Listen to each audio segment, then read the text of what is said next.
All right, welcome back to DangIT Prodcast, the show where we talk about video games, anime, manga. My name is Justin. I'm Aniyah. Mark. And welcome back, everybody. Aniyah, what are you trying to sabotage us?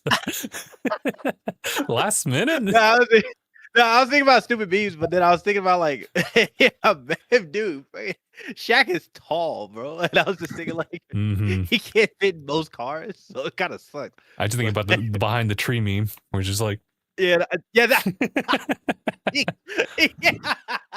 He's like, this dude can't.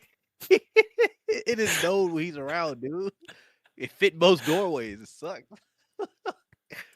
Oh, but man. Oh, I mean, that's not crazy. It's funny. He can't fit in Priuses. damn. What Unless they make a Prius for him. Yeah, where he gets custom Priuses. Like, that's. I mean, that'd be kind of cool if they did that. I mean, he's got it like that. I'm pretty sure he can. We just got to phone up also, John I mean, Toyota. Yeah, he's got to roll with like convertibles or just like SUVs and Hummers. Like, I don't know what can fit him. Dude is tall. Anyway, what's going on, y'all? How's it going? It's been going good over here. I've just been kind of tired because I've been trying to be a little bit more physically active, working out, and it just leaves you exhausted in a good way, but also you're just exhausted. Dog, that's self-preserving you're doing right there. That's very smart. Self-preservation, yes. I on the other hand,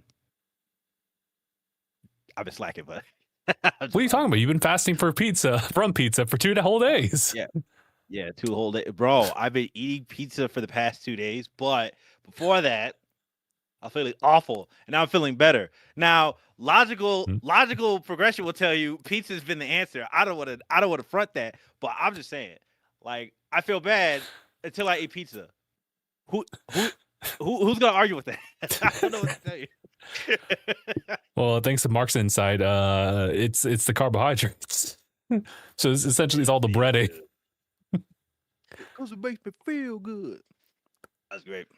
Carbo makes you feel good. But I'm thinking, bro. Okay, hold on. I don't want to say there hasn't been a lot of gaming stuff, right? I think there's been a heaping amount of stuff. But just for me, guys, I'm like knee deep in demos. I'm not gonna lie. And it's a good thing, honestly. Because I find a lot of games that I think are kind of I think it's super interesting when I find games that fall in genres I don't really play a lot. Or they're just not like my default or go-to genres. And I see like I either fully enjoy them or they have like cool potential that I'm just like, oh man, that'd be nice if they get some more funding. But you know, like I would like to see this fully realized. And I've had like a couple of run-ins with that stuff. So I'm enjoying my little like journey. It's literally a journey. Because I'm not gonna lie. Again, on top of the goal of just playing like 100 games, 100 games for this year, because counting demos, yeah, I would definitely say that's with all the time I'm putting into that, I'm counting those. Like, golly, like a majority of the games I've been playing for this year would be demos, but like then I'm also getting like, well, as far as like pickups, did anybody get any pickups? No, but we'll get to those pickups in just a little bit. I just want to kind of get us started with just a general like overview of everything. So kind of want to do a little bit of housekeeping, everybody. Also want to talk about those pickups. We got Splatoon Raiders as well, Yoshi and the Mysterious Book. Some other games popping up here, including Final Fantasy XIV showing up on Switch too. That's crazy. Also good talk a little bit of Xbox. Actually, there's a bit of news happening this past week with them, including the ID at Xbox, was just like their indie showcase of stuff. Yes. And a little bit about like Saros getting like the reviews and whatnot, and as well Assassin's Creed Black Flag Resynced. So anyway, the silence is loud. You said it, not me. Okay. But it sounds like a good roundup. Yeah. All right. Quick bit of housekeeping. Tanuki Media, we got some new videos out here. thanks to Aniyah. We have updates on just the memo on the demo. We have Alabaster Dawn, we have Iokaki, as well as Neo Junk City. I didn't see that last one, but those other first two bangers. They just look really good. Dawn sounds like a One Piece arc. It's literally like I tried. Like, I succeeded, but I didn't make a One Piece reference in that video. So shout outs to me. The title sounds like one. It's literally just like Alabaster. So ridiculous. Funny joke. Funny honestly, joke. But like outside of what is it? Neo Junk City. Oh, I had like an editing thing I didn't even realize until last minute, and I'm mad. But Aokaki, I think I feel like most of the videos I make like memo on the demos for, like it's favorable, right? They're usually favorable. But I kind of think like there's a high like review that I would like to give for when they have their own videos. I just want people to check them out. I just need them to check it out. Because honestly, there's something that happened recently that I kind of noticed with 2 videos that I've done. Also, I'm like close to passing how many uploads I did of memo on the demo last year. So I'm already close to that goal, which again, kind of, I'm like, damn, I wish I'd kept this stuff going before, but I don't know. I'm still trying to like find a creative, like, consistency with it. I'm getting somewhere as far as like how I want to do it, and like having a process to where I can do it consistently, like more frequently, to have like this usual upload schedule. But it was Town of Zaz and Room Brawl. These games they came out recently, like their actual releases, and the videos get like a uptick in views because people search them up more. So that's a good idea as far as like you'll get people to engage with the video after it's fully released, to kind of get like an idea of what I was saying before it was even actually launched.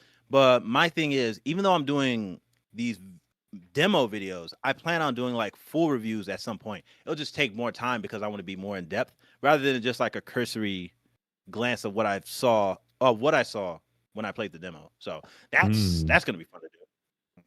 Nice. I also want to give everybody a first as far as like some news regarding Tanuki Media.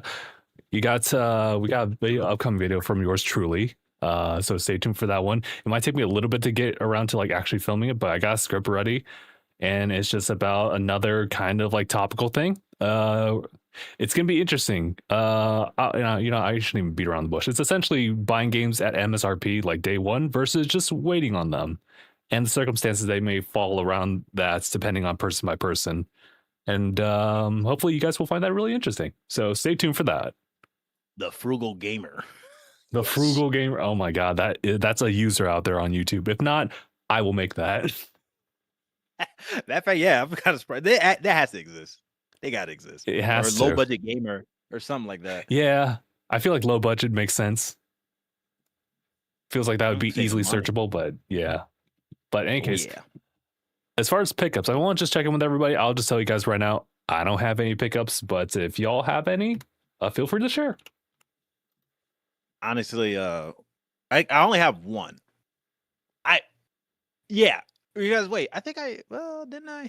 No, I brought up Mio when I got it on the stream. Like however many podcasts ago, like a couple of weeks ago. But I do have Pragmata, but like that was last week, so or week 2. Did you show it last time? No, you didn't show it because I don't think you were on the pod, so that's technically a new pickup. Yeah, I was. The controversy surrounding that game are so stupid. Yeah, it sure. Sure is. It sure is. Well, it stems from people making. We're not talking about it. I don't know if you caught wind of that, Mark. We're not talking about it. Okay. But like, also, what is it? So yeah, Pragmata. Ooh. So okay. Is not problematic. Solid. So not in our group, no. I have no issues with this game as far as like what I've done. I think Phil might be past me because me and him were kind of playing like back to back, parallel, like back to back in the same pace. but I'm trying not to 100% it as I go. It is fun to take more time playing the game and enjoying like the mechanics and all the platforming. But I'm kind of curious to see how this thing goes in terms of like the plot, and then that just gives me a reason to go back and 100% it after the fact. But I mean, either way I play it, I'm still enjoying this game. But I'm probably gonna try to finish it tomorrow. Like just lock in. Like I don't just know. lock like, in. Just, Okay. Yeah, just like roll the credits and then 100% after. But the pickup that came this week, I think like yesterday. This right here, buddy. Focus. Zoom in. Like clarity. There it is. Freaking Scott Pilgrim X. Or EX. But like, nah, man. What's his face? Who's the freaking Tribute? And then Universal, because remember that whole thing of Scott Pilgrim having like I guess it was licensing. I think it was mainly on Universal because I think they were dealing with like music as well. But Anamanaguchi, I think they were cool with it for the first game when it first got released. And after like who knows how many years when Limited Run was able to get that game, now they got this one, and it kept the whole sprite-based animation beat 'em up thing going. So I'm like, I'm already high hopes for this game. It looks great. So I'm probably gonna maybe next week. I definitely want to put some time into this because I was waiting for this. And then what I like about Limited Run, after sending the pre-order in, and then it's kind of just like, ooh, it's in the mail, and you just completely forget about it. It's like, oh, congrats to me, dog. It's more of a consequence instead of a perk. Yeah, it's like a beneficial consequence because I'm just like, oh, this is where my money went. But like, it's good. It's good, guys. We're good. So I can't wait to pop this into my Switch too. It is really nice when you miss that pre-order window and then it just gets picked up by another, like I guess publisher, and then you just like it's something you can order online after the fact. So I might just do that. I think like what Best Buy and Amazon might pull that off. Usually Best Buy. So if or also, you know what? Sometimes they have their what's it called, Limited Run Vault, where there's games that have been in excess and they have it in the warehouse, and they'll go ahead and like set it up for you could pre-order this again, and it might, ship sooner since it's already in the warehouse. That's a good point. But yeah. So that's it for pickups. That's all I got. I'm done. Okay. That's good. Just counting the days for when Phil finally shows up, and it's like a podcast and a half. Actually, let's be honest, it's probably 3 podcasts in a row. Outside of I don't know. Outside of whatever schedule he'll have later in the future. That's true. Alrighty. So we'll just kind of go in order of like how I listed out here. We have Splatoon Raiders finally getting its release date, actually, as well as like a bit of a gameplay shown on top of it. It's going to be releasing July 23rd. So that's their like summer game, just like right there. Essentially showing off all the gameplay that we could see, more in just kind of like the highlights instead of like really telling you the nitty gritty about it.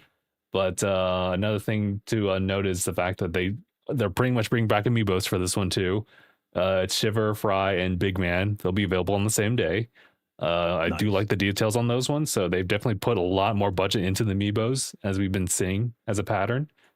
And I wrote a couple things here, just generally that I was curious about, like how the progression system would play out in the full version that makes it stand out versus like single player experiences like from Splatoon in the past. So I'm just kind of curious how they're going to like make that very unique and be a standout as just a standalone thing in the game. Which, by the way, is doing the variable pricing thing with $50 digital and $60 physical. But if you pre-order through like something like Walmart, I've noticed that it is down around like 50 something. So it's like, oh, maybe it's just $50 at that point if you just act fast. Didn't know that. That's cool. Well, I didn't know Walmart was moving like that. That Walmart discount. A Walmart discount. That's pretty good. Yeah. I only have like one question. Does this feel like, I mean, I'm looking at like the gameplay and I just couldn't help but wonder, like, it is because of the art style. It's going to look very much so similar to the other games just because. But do you think this could have been like a Switch 1 game in any capacity? Because right now it's just a Switch 2 game.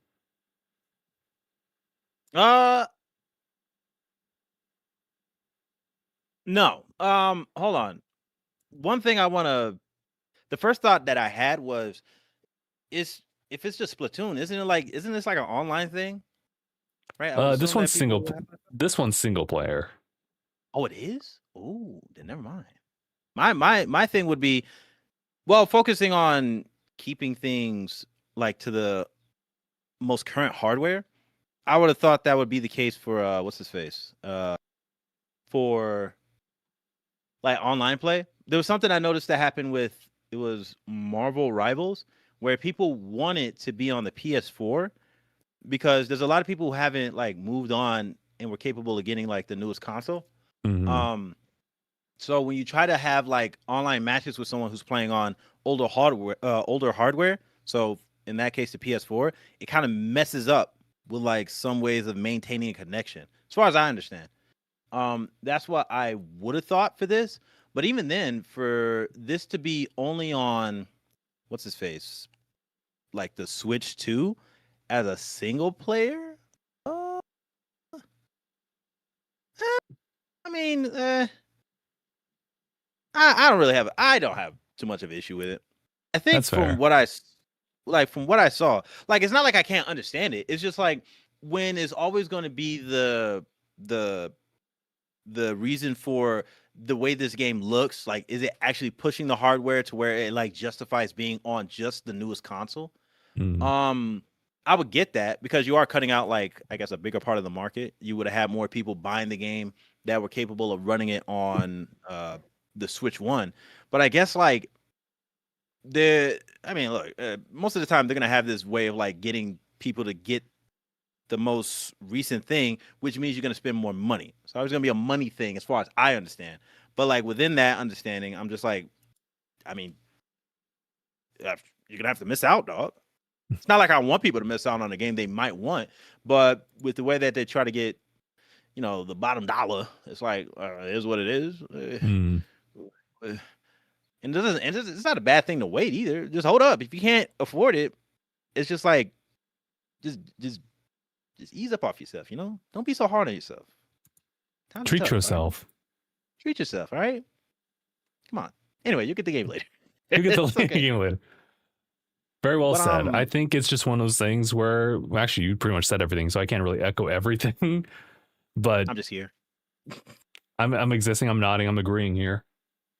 That like it's tough, because like you'll see games like in the future that will look like, oh, well, actually there's an indie game that kind of reminds me of that, because that's how the art style is. But you'll have games that could probably function on different types of hardware, but because of how the market is and what they're really trying to advertise you towards, they'll probably try to allocate that towards like the latest and greatest. So yeah, I guess that's the TLDR on that one. Let me see. I'm not gonna lie, guys.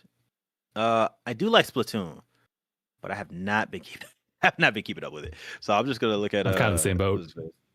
Yeah, it's just like I'm keeping up with what I'm seeing with the preview and everything. Like, I want to assume with how much single player focused, they might have a crazy amount of like content, or at least I'm hoping that way they could justify. Yeah. Or like how much this thing can handle in terms of how it can process and give like a hopefully consistent frame rate. We don't need drops, but like just a consistent experience as far as like what you get from, let's see, how much is going on with the game. Which again, I probably, maybe I brought this up before. I just need to know. I need to know like the development process of games in general and how long they go on for, because.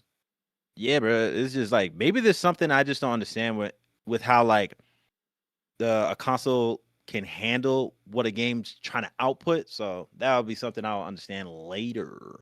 But it is what it is. Game looks like Splatoon, just one player. Just one player. Just uno but mas. yeah, I'm looking forward to it. I want to see like a little bit more. And then actually another Switch 2 title. This is Yoshi and the Mysterious Book. Pretty much what I've like put down here is that it's an overview, right, I guess First Things First is coming out May 21st, so that's like their month, their May game, which will be actually pretty soon. But the overview pretty much focuses on interacting with different creatures rather than just plainly just stomping on them and just clearing the stage like you normally would. So it's a different take on the platformer, or pretty much like a side-scrolling like 2D platformer game. This is one where you are interacting with like the enemies and you're just trying to study them up and interact with them in different ways, which I think they did a really solid job with that overview trailer, just showing that off, and just made me really curious about like, you know, the way that you play is like gonna be much more different than say me hopping through like a Sonic level, for example. That'd be funny. That'd be kind of crazy if they gave a speed focused game to Yoshi. I'm like, okay, now we're getting a little too ambitious. Going some loop to loop. Wait a minute. Yeah. Why does that look? That'd be nuts.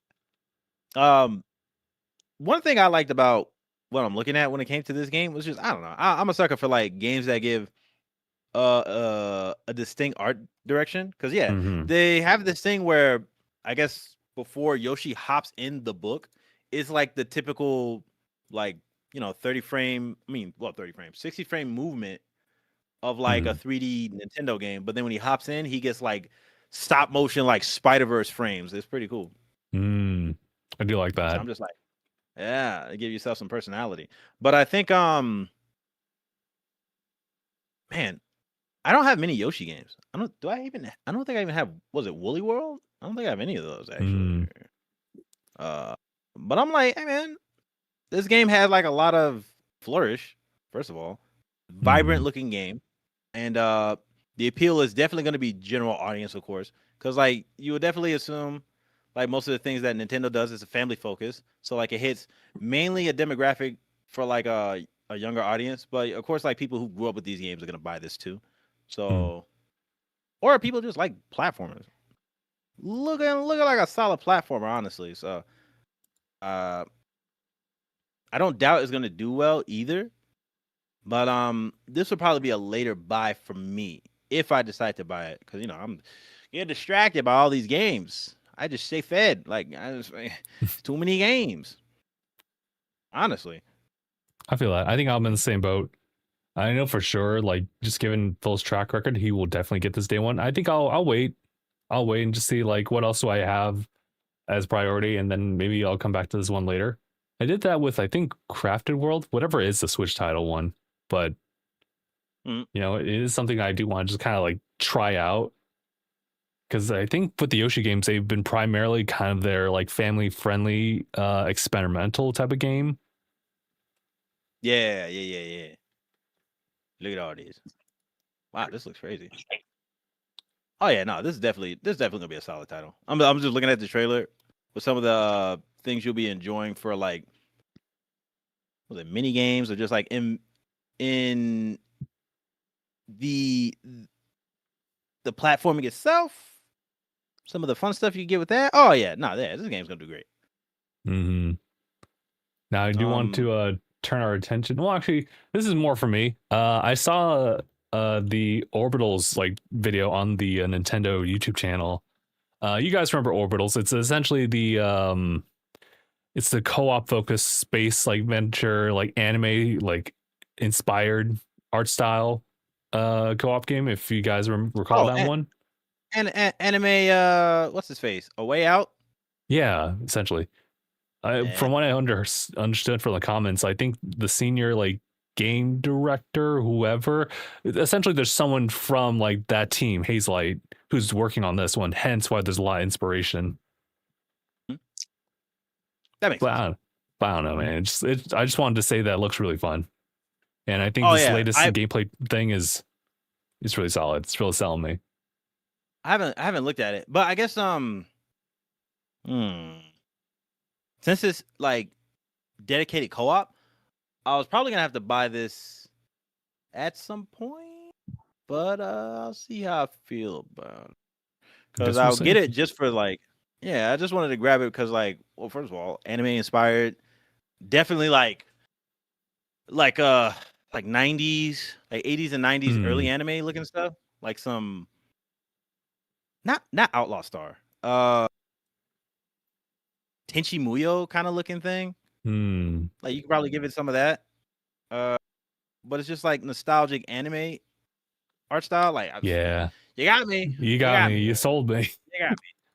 Definitely gonna buy it at some point.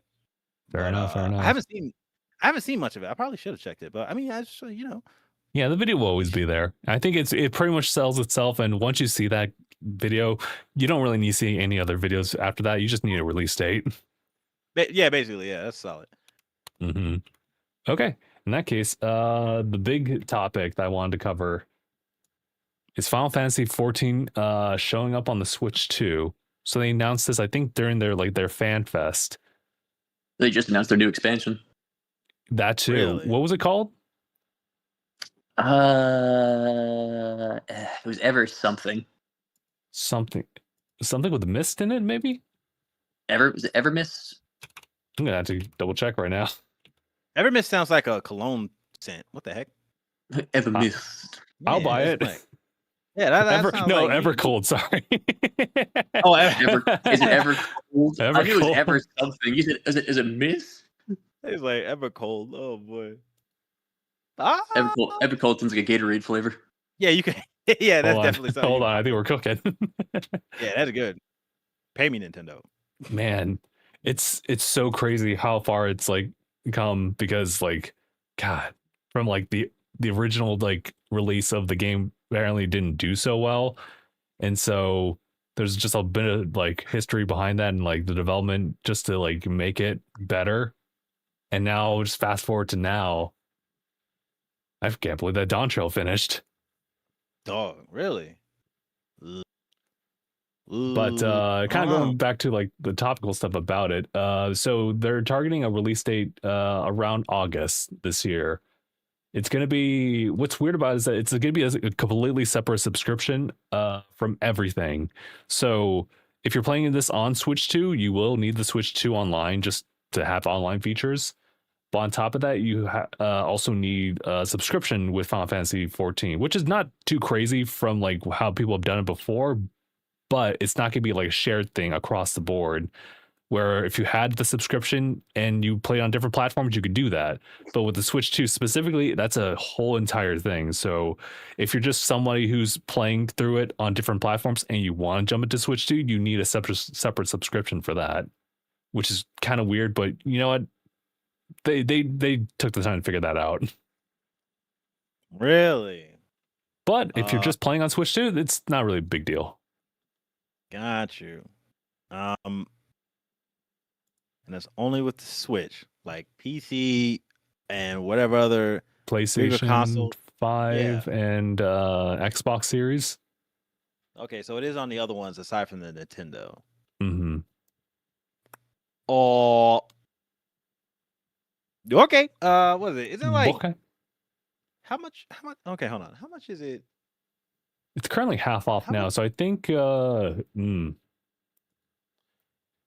I don't know if it's like a monthly subscription myself. I hadn't like really dug that deeply into it. My instinct is to reject all that noise. 2 subscriptions to play 1 game. I mean, yeah. I mean, yeah. A little wild. That's what people have been rocking. I mean, like, I think we're relatively new to it, but like anyone who's been playing Final Fantasy XIV probably is very familiar, especially on consoles.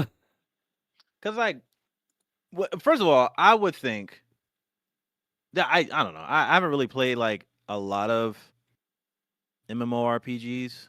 Like, I think what is it? I played Vindictus. I played what's the game? It was like DC Heroes or something like that. I played a bit of that. I played League of Legends, blah blah blah blah. Like games that have you online focus, right? Within the potential of like, I guess going to this kind of console, or like just focusing with whatever Nintendo's trying to do. I'm just like, I would understand a separate like account. Like with Street Fighter, you could play online. And you could just get yourself a Capcom account. From what I remember, right? I think that's how it went. It's just like a separate payment on top of your online function for Nintendo Switch. Extra, but it just doesn't feel like they worked out what other consoles did. Because I don't again, I'm talking outside of my neck. Because again, it doesn't seem like that happens with every other console. Like Xbox and PlayStation, you just need their focus online function. Mm-hmm. Well, did I need to pay for another Final Fantasy subscription in order to play for it? Oh, I think it's different because they run servers, and this is kind of one of those games that is massive as far as like who's like the player base and how much that's growing. So to back that all up, I believe that's why they ask for like a continual like subscription towards that in of itself. I see. But if you're playing on PC, for example, like technically speaking, you are paying for the internet in one way or another. Okay. Yeah, you're paying for like your internet provider, but then am I paying for like a Steam internet service? I don't think that. I don't know. But I mean, hey man, it's probably just like it's like some, I don't know, some extra limitation. They're just like, hey, look, if you wanna do that, it'll get you one foot in the door with the the Nintendo Switch Online function or whatever heck, right? Mm-hmm. But then that's just halfway, all right? You're still like halfway through the door, right? You need to show me your Square Enix credentials. It's like, oh, show me your Square. Yeah, here you go, buddy. Here's my Phoenix down. All right, now I got to play the game. Oh, not the Phoenix down. He's pulling his Phoenix out.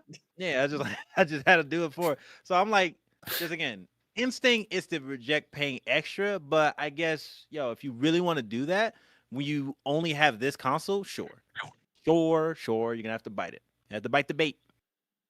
I'll have to bite the bait.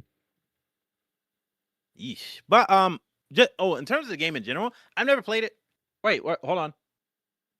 Was that the one that had the monk? Maybe I have played this. Isn't the monk a class in Final Fantasy? I think in general, yeah. Yeah, pugilist and then the monk. Yeah, because that was I was like the one that threw hands. Yeah, it was definitely the monk. I also play the same class. I always thought that was cool.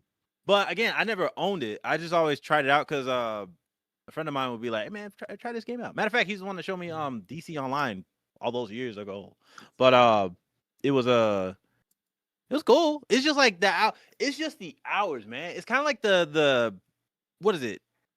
The World of Warcraft scene. Like you gotta put in hours. Oh, you gotta know life World of Warcraft. I don't wanna be like, you seen that episode of South Park? I don't want to do that. I don't want to do none of that. That's a lot of hours, man. So it's like a commitment. So it depends. Same thing with you could just break it up into smaller sessions. Yeah, same thing with like Monster Hunter, because I feel like I like Monster Hunter. Well, hold on now. Yeah, but like again, like the investment where I'm a sucker for like the single player the single player experience for fighting games, but it's just like I don't know, guys. I must be built different then because I tear through Monster Hunter solo. No, it is fun. It is fun in either way, but it's still like time invested into it. I'm just like I don't know if I can parse between that, especially between like people wanting to do raids or whatever it's called in Monster Hunter, or hunts, I guess. Group hunts, yeah. It's just it's pretty intimidating. I'm not gonna lie. So roll with us to help you. Dang, I'm missing out. I mean, yeah, because those games are fun. Yeah, they are. It's tough out here, guys. It's tough out here. I was looking into the price points and membership tiers that they got going on here. Just according to their website, they got like an entry tier, they have a standard tier, and the standard tier has like 3 distinct time periods for how long your subscription is going to last for. And of course, like the longest one is like the more budgeted one in mind. It's a 6-month length one, which is a total of $13. So essentially, a full year of just having access to the game would give you would cost you $26 like that.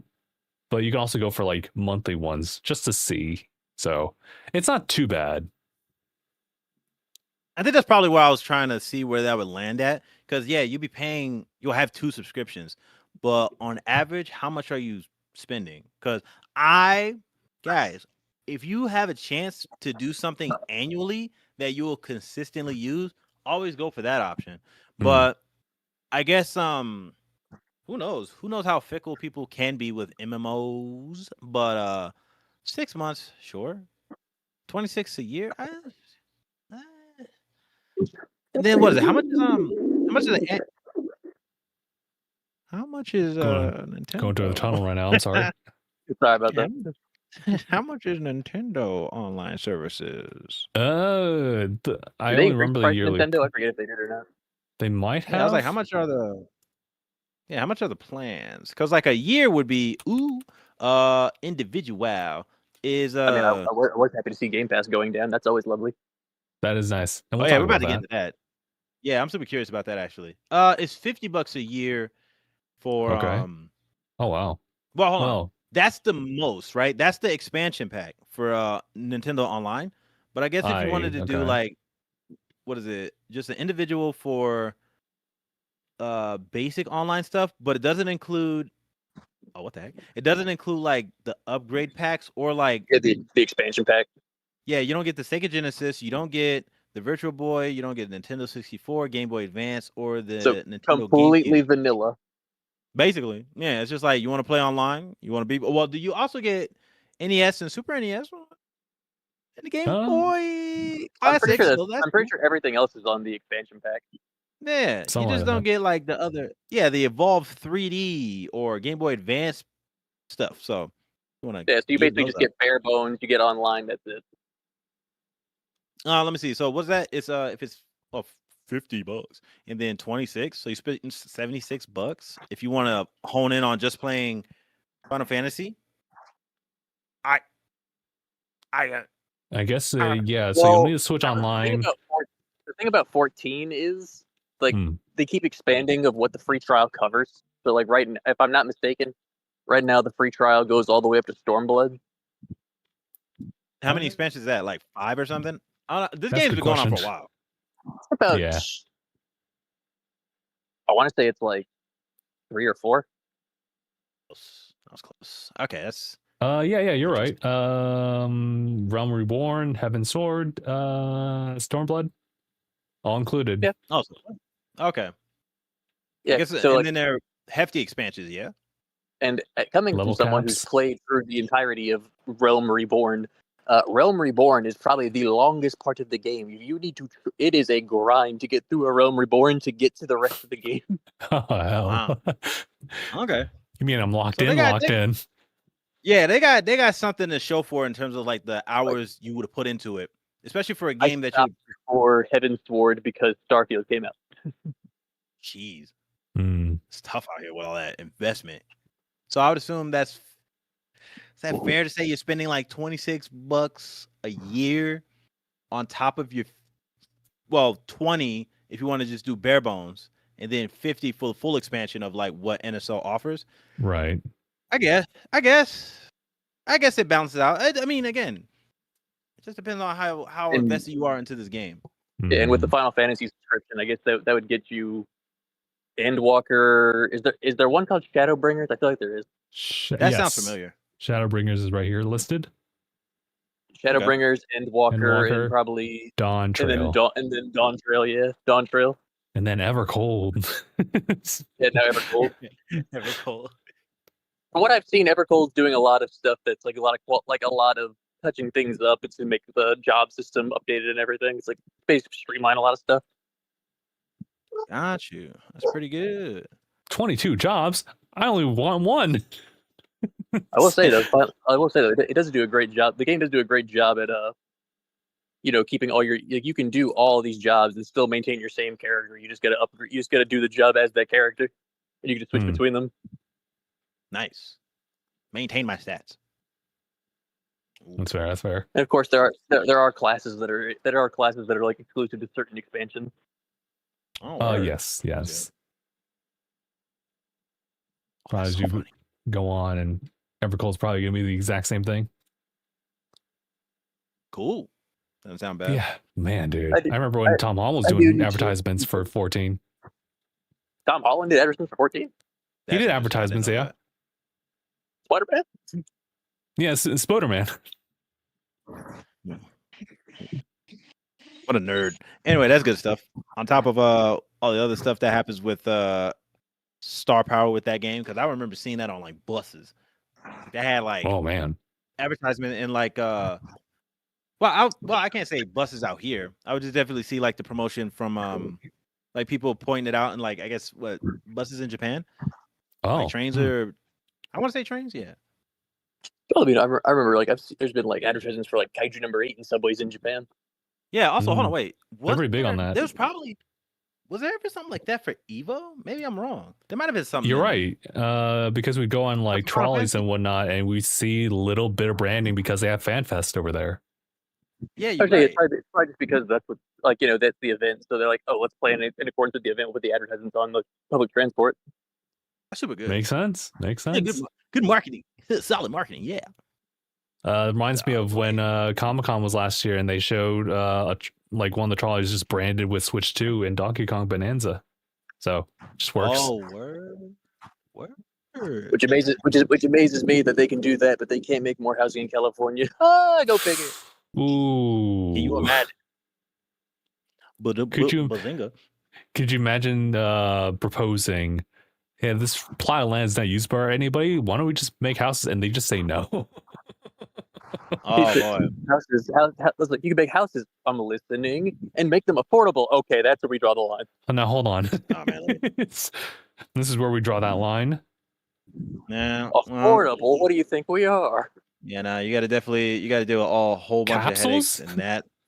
Yeah, crazy, and that would be nice too. But then again, you have to be mindful of where you do it, because if I can't have it somewhere where it makes sense, but then I have to deal with people who, I think the people who own homes. Yeah, you got to deal with that stuff as well. So either way, I'm gonna have to hear it from like all the sides. homeowners association. Yeah, those. No one likes the HOA. Everyone dislikes the HOA. Yeah. Oh my god. But I think let's check for what's his face then. On top of what I got for the investment, all right, for Final Fantasy, but then also I guess just like this milestone to lean into going in on the Switch 2. Again, gonna give respect to Switch 2 being capable of even handling that, because I'm gonna assume they're gonna have to like cut, which I don't think it's like a graphically demanding game. It's just more like the demand of like online connectivity, right? Yeah. Final Fantasy 14, no, it shouldn't be that. It could definitely probably run on a Switch 2 fine. Yeah, I'll get like where's it at? Because again, wow, World of Warcraft doesn't look like the most like. But World of Warcraft is dated. Absolutely dated. Absolutely dated. So it's like cool that there's just going to be something capable of going with that. I just assume that like what the Switch is able to do on top of what its servers are capable of. So I don't know. Big ups to them.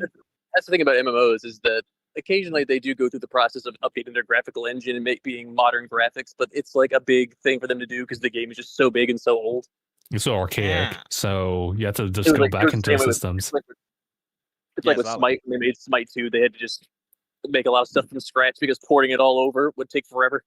Yeah, instead of just making Smite 1, they made Smite 2. Well, it's because Smite 2 was made on Unreal 3. Oh my god. Unreal 3. To Unreal 4 and then to Unreal 5. And a lot of the stuff, some of the stuff isn't even to the level of quality they wanted. They didn't have to be able to import everything. You gotta touch it up and all that. Man, they had to keep up. Or you have or your coding doesn't work with the latest engine. Gotta upgrade or something like that. But yeah, Engine 5 is good. It's got a lot of potential, but it's a new engine, so that's why there's still a bunch of bugs in it because it's still new. I do dig it. I do dig like how they can find it and adapt. Adapting. But the potential is there. Oh yeah, I'm with that. Okay. Somebody it's like with Unreal Engine 4, it's probably the same way when it first came out. Yeah. You know, it's funny because I guess I don't really remember any stories about that, but I wasn't like this like focused in on like game development and whatnot. And when I mean like this dialed in, not that much, but like at least I'm following some news. Nah, for real. But yeah, okay. If that's sounds like it on the like a whip. Yeah, Feels like spraying whipped cream, don't it? Or like shaving cream. Feels like he's putting like the phone speaker like and brushing it against the bedding of something. Yeah, it's like. That's called Cody wanted to go for a walk, and you hear the sounds of the gentle highway. Oh, the gentle highway. I'm walking. That'd be funny. I'm walking, yeah. That's yeah. I'll tell you what, though, living next to the highway is wild, especially at like 1 or 2, 3 in the morning when you go out there. It's completely dead, just quiet. Ooh.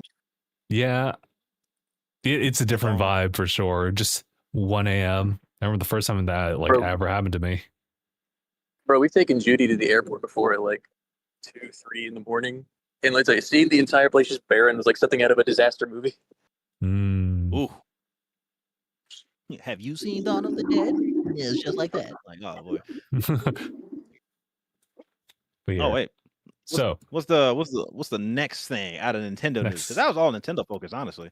It was. We're now kind of shift a little bit of gears towards ID at Xbox, which is essentially their presentation for like indie focused titles. So I don't have the entire list, the little guy. but I have like a decent handful of games that like caught my interest. And I think you might be interested in this one, Aniyah. This one is called Vapor World. It's like, it seems like a 2D platform like action game. It's very Liza P coded. If not, just look at it. Just look at that, and you're like, all you have to do is say Liza P, and he's in. He's locked in. Say less. Yeah, just look at it. Just look at it, and you're like, what the hell, bro? Why does it just look like Liza P? It was like, you said vapor? Vapor. Like water vapor. Oh, man. Why did you say that like a smiling friend? Homie, that's Pinocchio. What? What the heck? Water vapor. Like water vapor. That's Pinocchio. Science rules. Is that a weapon? Is that not the weapon I use? Inertia is a property matter. Bill. What the heck? Well, first of all, hold up. Okay. What is happening with this? What is happening? Oh Lord, she's walking. But yeah, I was talking about that one. Vapor World is set to release June of this year. I just kind of need to see a little bit more, like, I guess, the gameplay loop, because I'm not entirely sure. Like, aside from it just looking like Liza P, but 2D. But it's like, is it a Souls-like? It feels like it, because I think there is a bit of pairing involved. So I'm like, oh, there it is. I'm pretty sure they're gonna do the 2D Souls-like kind of noise. Like, what's the game? I played it and I had some issues with some of the game's level design that did 2D.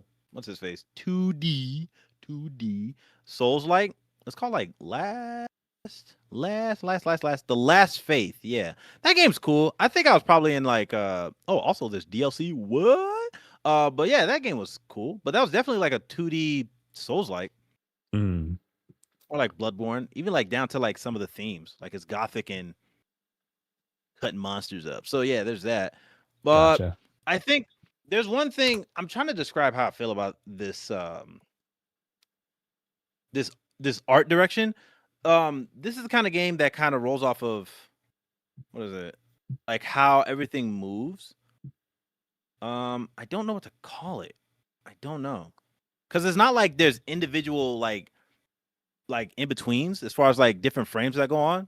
It's kind of like they morph and animate like appendages and like the bodies of like all the characters or whatever. It's not like my usual favorite in terms of like how a game looks. But like I feel like this game kind of helps with that, cuz this is like a very moody, suspenseful kind of game, like some very dystopian looking thing. It looks like you're fighting like a giant Frankenstein, or also it looks like that giant thing from Bloodborne, but with different clothes. Like it feels like you're fighting one of those things. So from the 2D perspective, you kind of have that. Oh, but then also, yeah, they make it looks cool though. I'll give it that. Yeah, look at that. What? But yeah, I'll probably This looks like something I'll definitely add. I'll give it that. What are you? You vape? Like what? I wonder why it's called Vapor War. Like what's going on? Like it's as good as mine. Yeah, it definitely. Does Pinocchio vape at all? Like in the game, they use like, like like it definitely. I swear to God, that's how you heal. You get a vape and you just like blow out. That'd be wild, actually. But that's your vial. It straight up says it's definitely a narrative driven Souls like. That's how they put it in the description. Cool. You definitely have that. But then also it focuses on memories as well. So that Lies of P but then like Lies of P is like a spiritual, they see it as like a spiritual successor to like Bloodborne. It's like very Bloodborne inspired. So like, come on. But yeah, this is definitely up my alley. Dang, man, the main character is getting beat down. So that game shows it's gonna be challenging. Also has a request to early access. I might do it. You just might. We'll see how that goes. Okay. I just want to toss this one in here. You caught my interest. It's called Tears of Metal, and it didn't really show too much, but it does look like a hack and slash, and they confirmed that as a roguelike. So, as is it me crying as they say we're not getting Rising Revengeance? Is that what Tears of Metal is? Rising Revengeance. I mean, like you will never be to that depth. To be honest, I don't think a lot of games would ever like reach that peak. But as a simple man of like hack and slash, where I'll just like see like a Warriors game and be like, yeah, I could probably play it, and I'll just kind of lock in for a little bit. I'm like, oh, wait, I gotta stop. Really? So it might be good. Might not be, but nice. You know what? I'll give it flowers. I am kind of curious about this one. You might be too. Deep Dish Dungeon. This is not Dungeon Meshy. I want to be completely clear. It's not Dungeon Meshy. But it runs on the idea of like just doing cooperative or solo play with a kind of an archaic art style to it. I did see it on Steam. That's why it seemed very familiar. But it's pretty much dealing with dungeon exploration with a twist of, you know, bringing like resources and materials and cooking that up, and that kind of determines like your abilities and everything like that. So hence the name. But it's got a demo. Oh, okay. So if you are interested, again? Deep Dish Dungeon. It's like pizza, but you know, it's dungeon. I'm kind of surprised. Have I not ever seen this game before? Oh, geez, what's this photo? Chicago style dungeon? Yo, that'd be crazy. Pan pizza dungeon? Like, I don't know what they're gonna roll off. Pan pizza dungeon. Can I not make pizza? Oh, wait, it's already. Oh, first of all, it's already out. Is it? Well, this demo. Sure? Oh. I like how they do that sometimes. I forgot. There's a key difference when they show off like demos in Steam. They'll show a release date, but it's a release date of the demo, and I'm just like, oh, you almost got me. Okay. Don't do that again. But also, like, first of all, publisher is Raw Fury.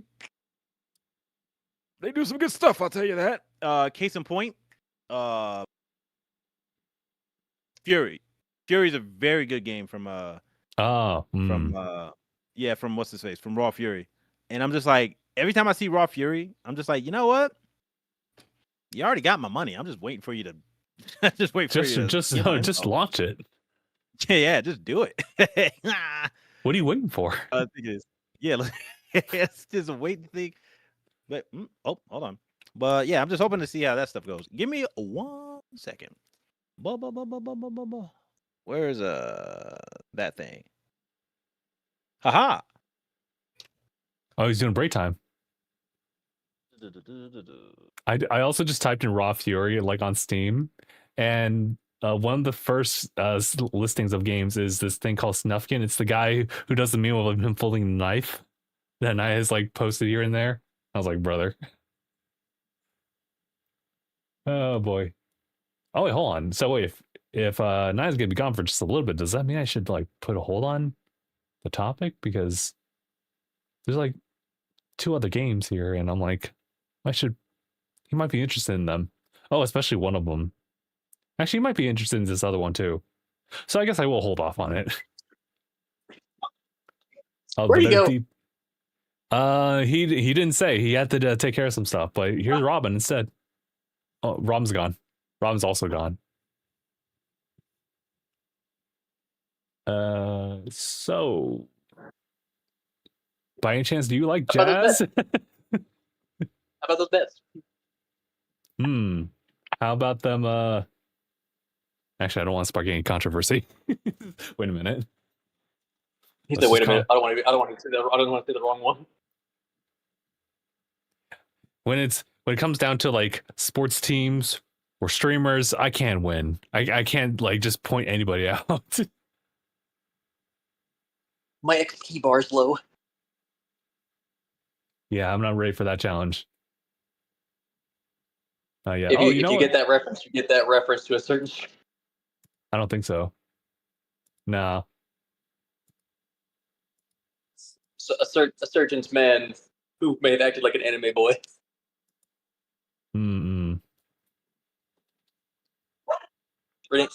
Name rhymes with Raikuno. Oh, okay. I didn't know that was part of it. To be honest, I try to steer clear from like anything beyond just like the first opening lines of that, and I was like, okay, I'm good. I don't need to hear it anymore.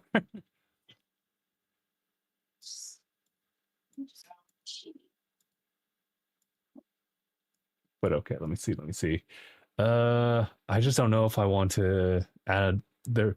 I can add something real quick along the sides here. I think I could just do that. So here, I will go ahead and add just a little side tangent while Aniyah's away. There's been a couple things going on over my little fun house of gacha games over here. Well, I mean by fun house, I really just mean Honkai Star Rail and ZZZ. That's all I mean.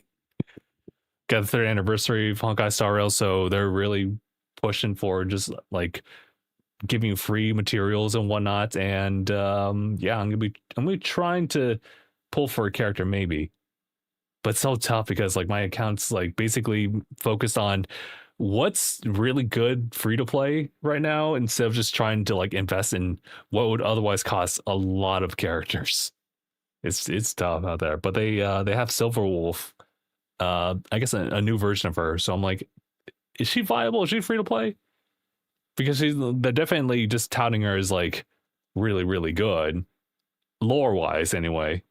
As far as like an actual playable character, we'll have to see. But I know on the other side with ZZZ, I haven't really been paying attention to the latest bit of news on that one, but I am regardless really interested in some of the characters. But that's also another game that I'm like being very conscious about like where my resources are going, because it takes a while for me to build up like that kind of stuff.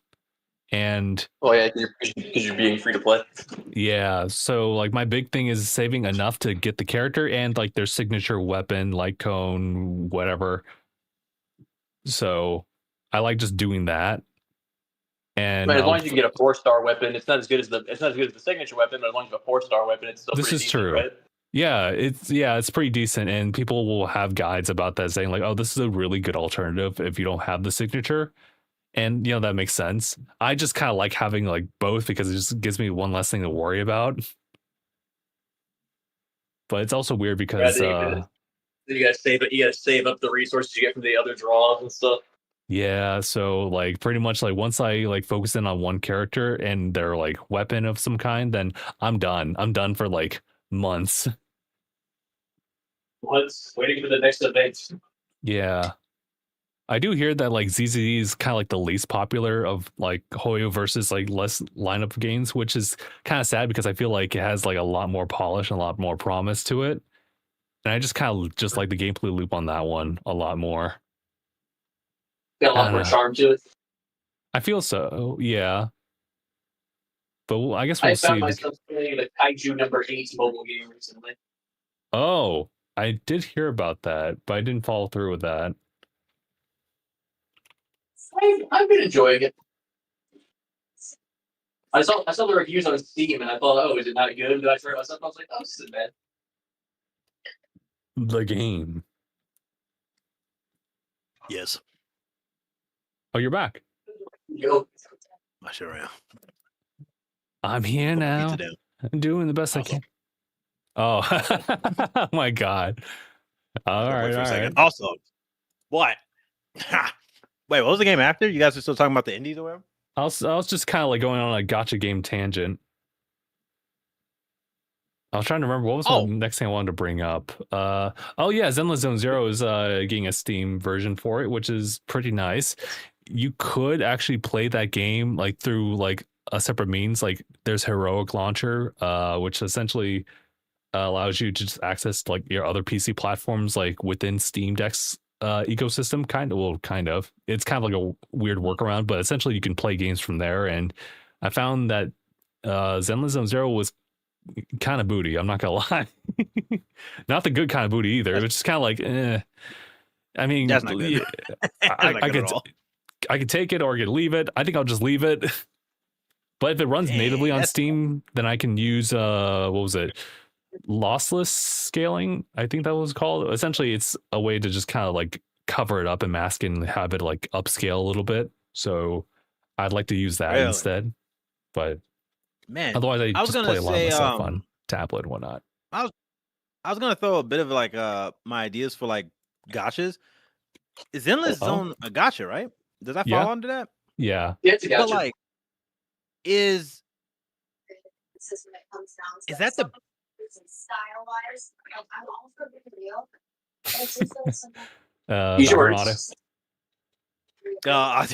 I was like, is Zenless Zone Zero the better of the gacha game?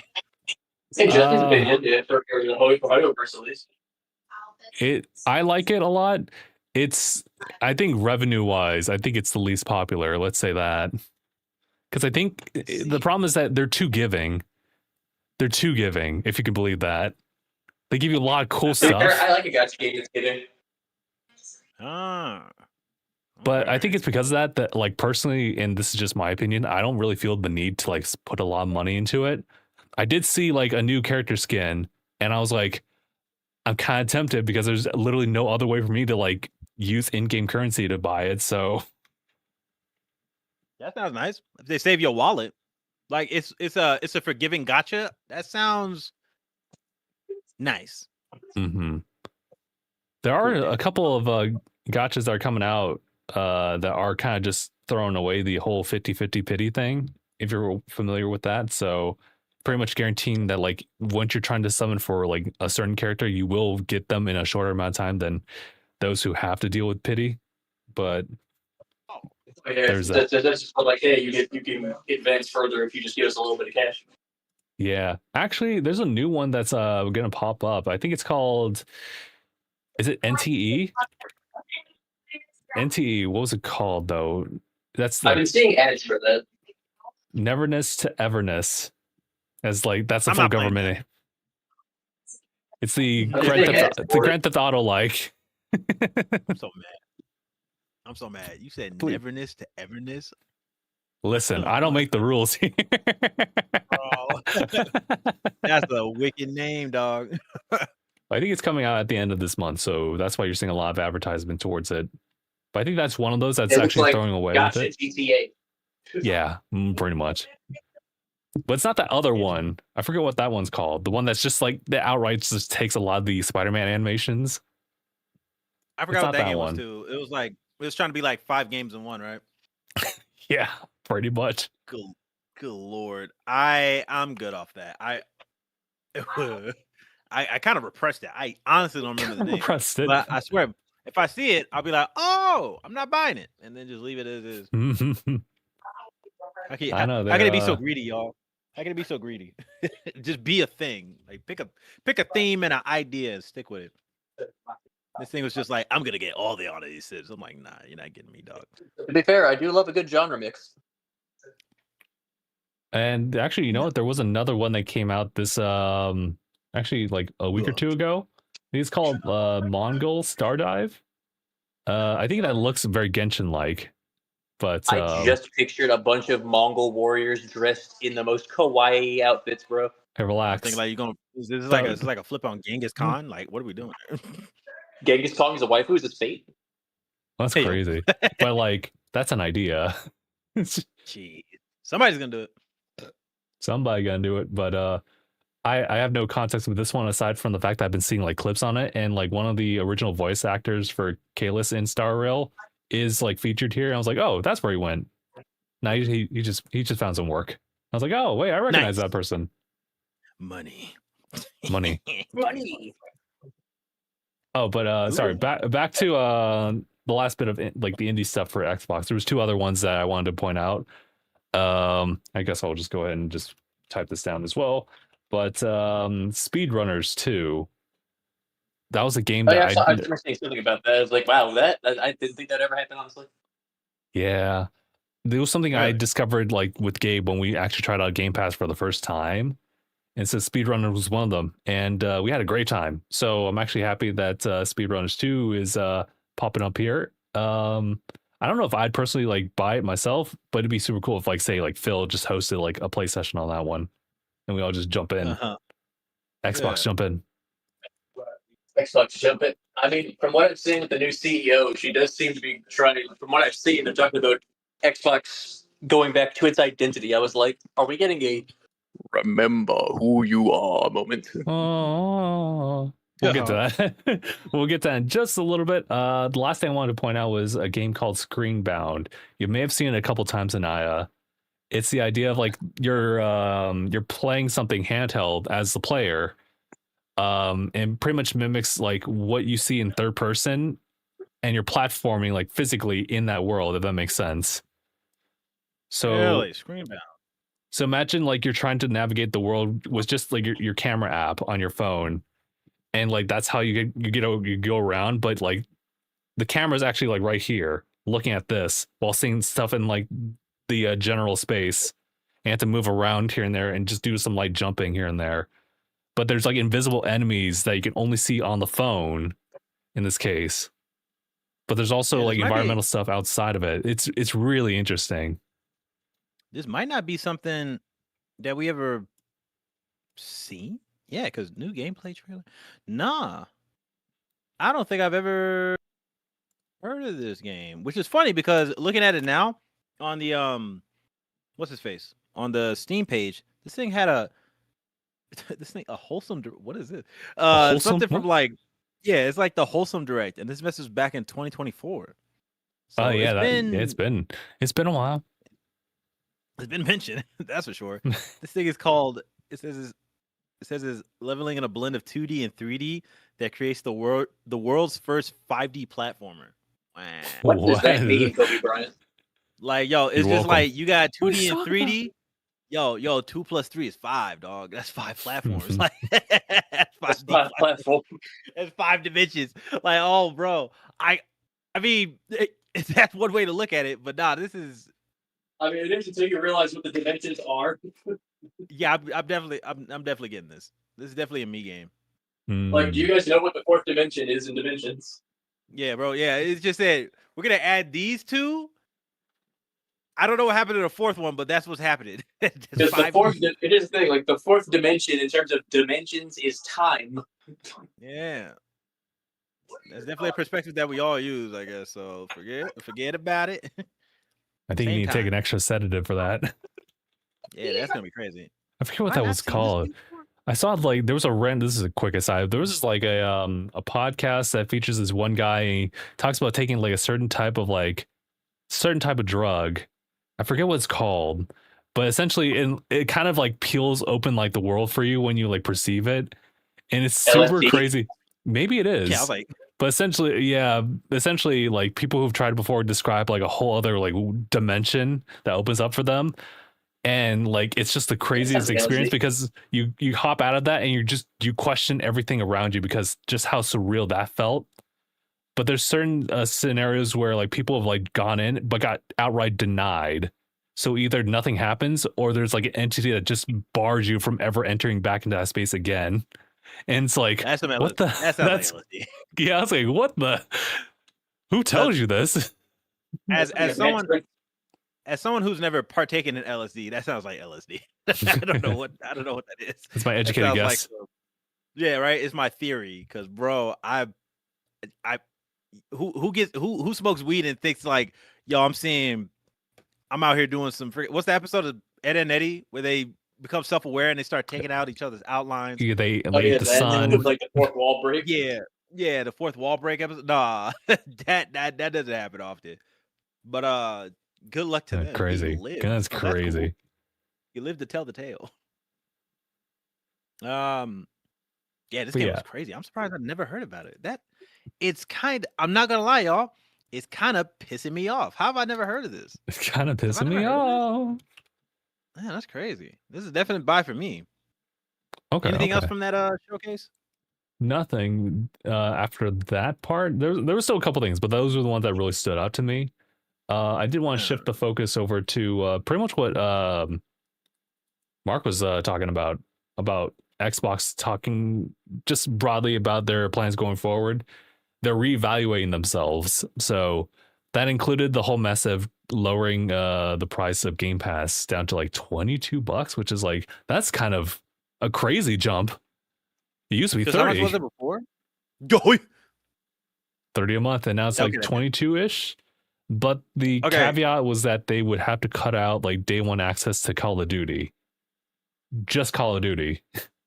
Which was strange, but yeah.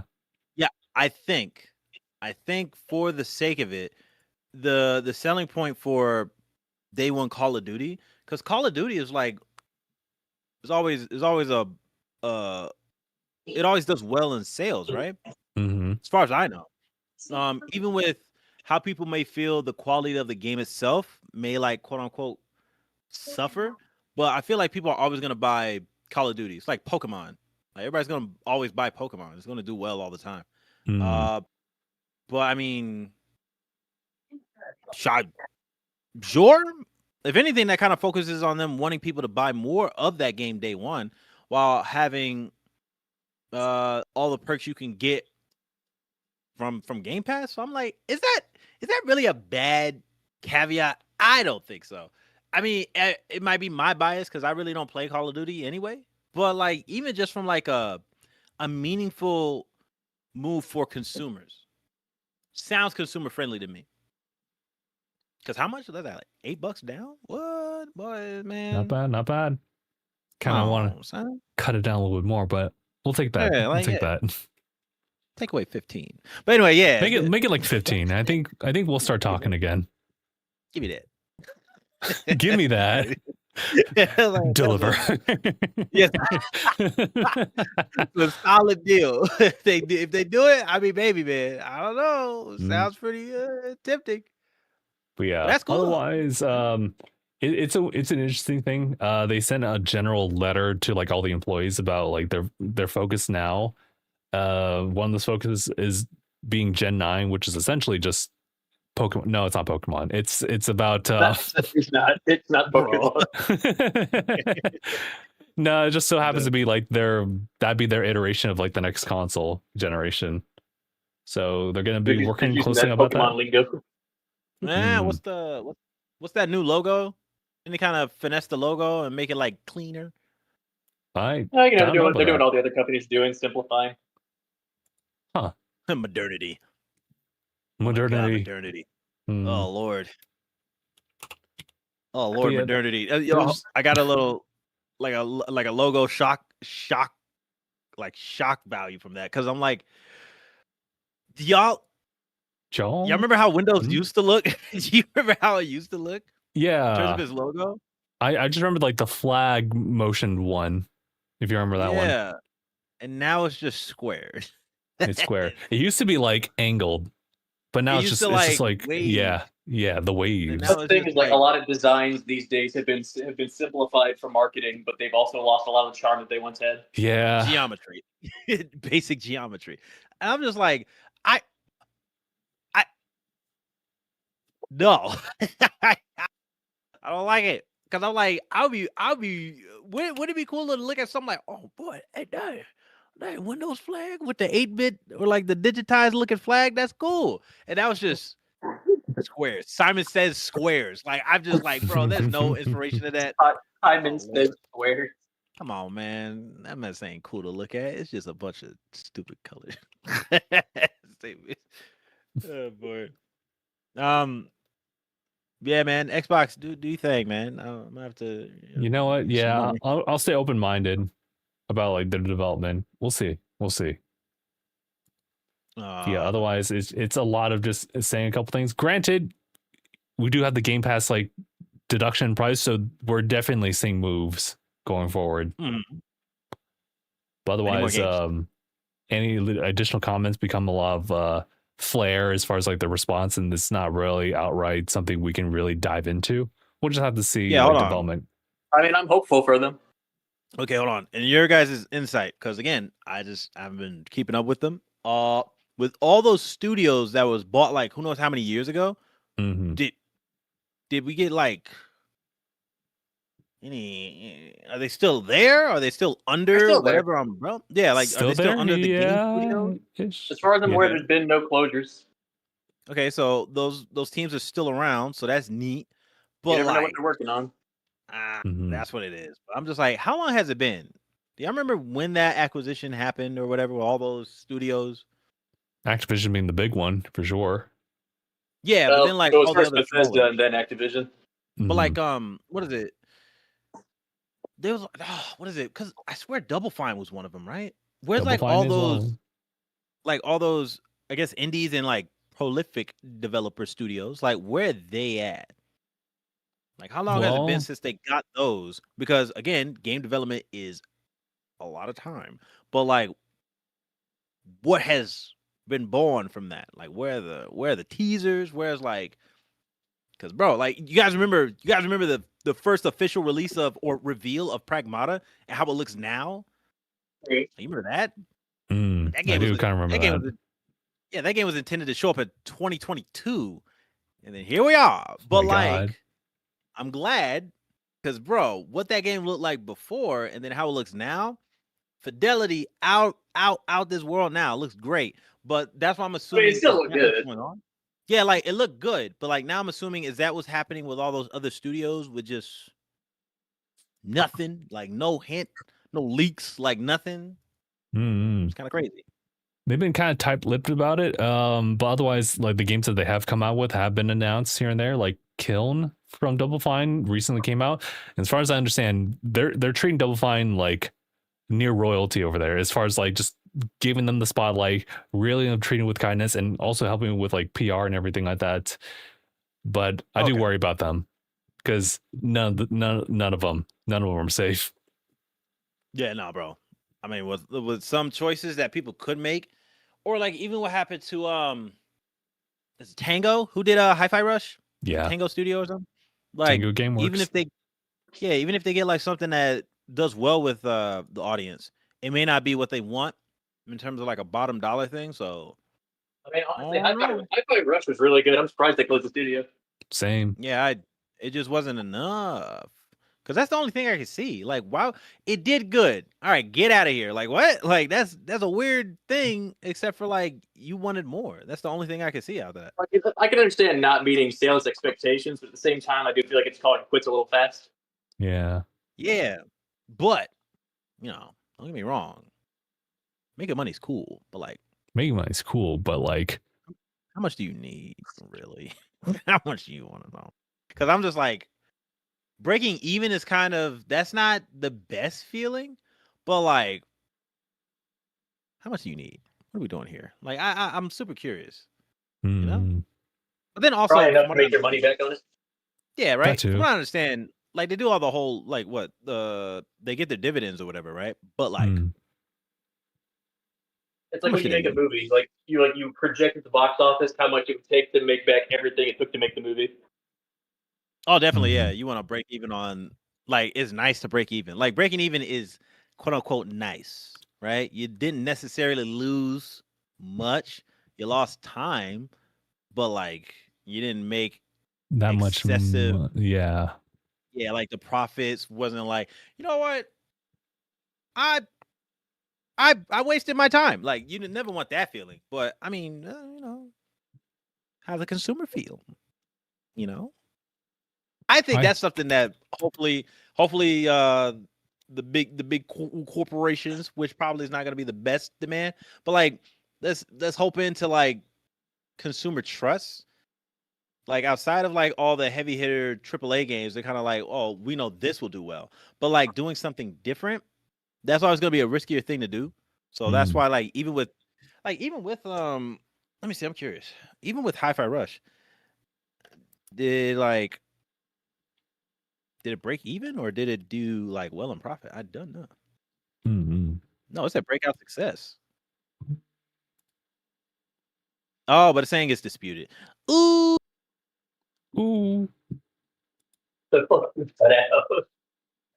Got it. Well, now it's just like it's a breakout success. Get out of my house. Like that's what happened. That's basic. Nothing. Now get out. What? I said get out. Yeah, right. I'm like, bro, I wish I knew more, but honestly, man, I'm just like, all right. They say one thing. Could have been a safe face thing. Maybe it didn't do well. Maybe it didn't. And they just did a safe face kind of stunt. But I don't know, man. I don't know, dog. We'll see what happens. I'm hoping they make the right decision. We'll see what happens. Me too. I mean, I remember before Phil left, there were talks about a possible scale-bound revival. But they're always talking. At least they're wishing for it. They're praying for it. And as far as I know, that was like the most evidence of like, oh, they're actually talking right now.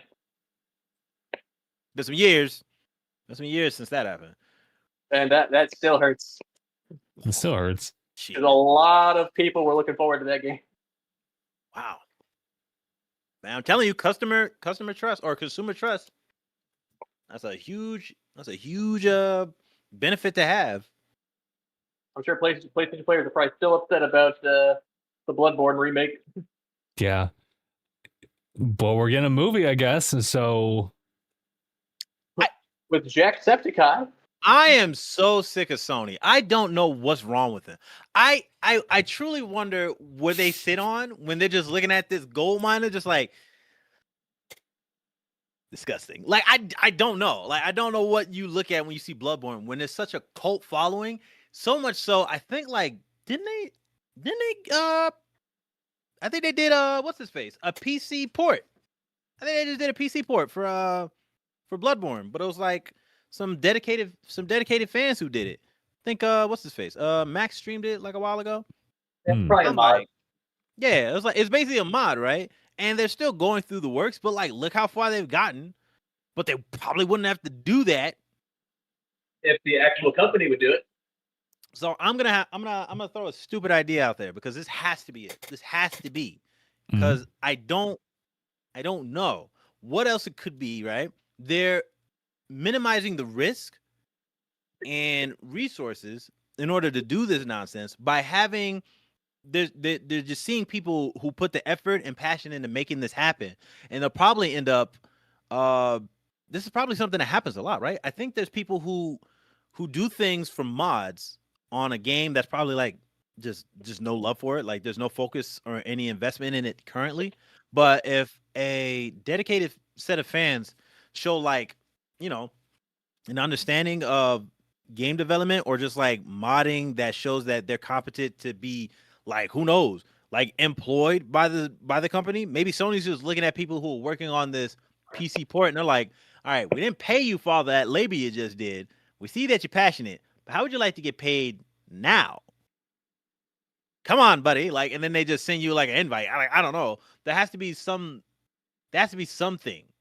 Somebody from Sony is watching these people at work, and they're gonna be like, when they finally figure out all those little like glitches and fine tune themselves, then we'll start doing what the fans want. Like, I got no other explanation. I do not. I mean, the fact that Jacksepticeye. I mean, I never really watched the guy. I didn't realize how much of a fan he was of Bloodborne. So good on that dude. But like, that means he's. I didn't even watch honestly, I didn't even watch the video yet. I know Max did, but I didn't watch the video yet. Is it like to a point where, with all the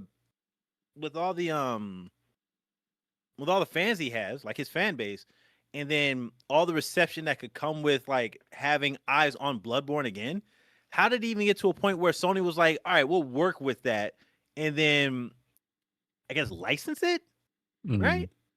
And then like you could just use it to make this movie. Like I don't know the workings. I will have to watch it at some point. I was just happy to see that. I was like, bro, Jack, not gonna lie. Your voice kind of bugs me sometimes, but like I think whoa, you're cool. Like, whow, okay. I think you could be a little cool. Hey man, it's just that intro kills me. Yeah. That's fair. That's fair. Stop my ears. But yeah, go ahead. It's interesting. They have been doing more movies with their like licenses, so I guess that made a little bit more sense for them versus like making a full blown like remake for now. So I guess we'll see. I mean, if the money talks, and it will talk, we'll see. We'll see. But they ultimately have to say yes or no, and they say no. I guess that's their prerogative. I guess that's what they want to do. I'm gonna be kind of pessimistically realistic, I guess. I don't know.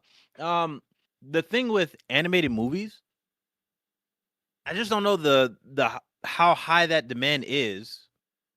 Recently, because of what happened now. The whole nonsense with like the Avatar movie and Paramount being like pretty stubborn on doing a theatrical release.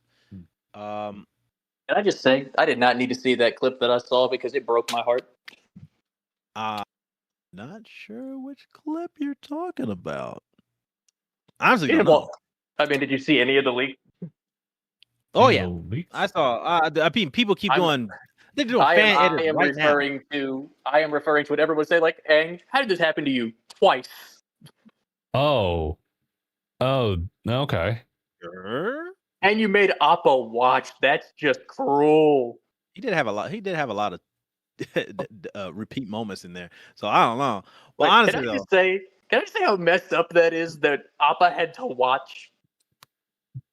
I mean, yeah, it's pretty jacked up. Like, bro, that broke my heart. I was like, it's bad enough, but in front of Appa. Like, I'm not privy to it. I don't want to be privy to it, so I can't really add much to this. Yeah, no, I was gonna mention, it's just on top of that parallel of how animated movies are seen. I'm hoping the animation is really good though. It's like a fever dream, right? It is like a fever dream. I'm hoping for the best.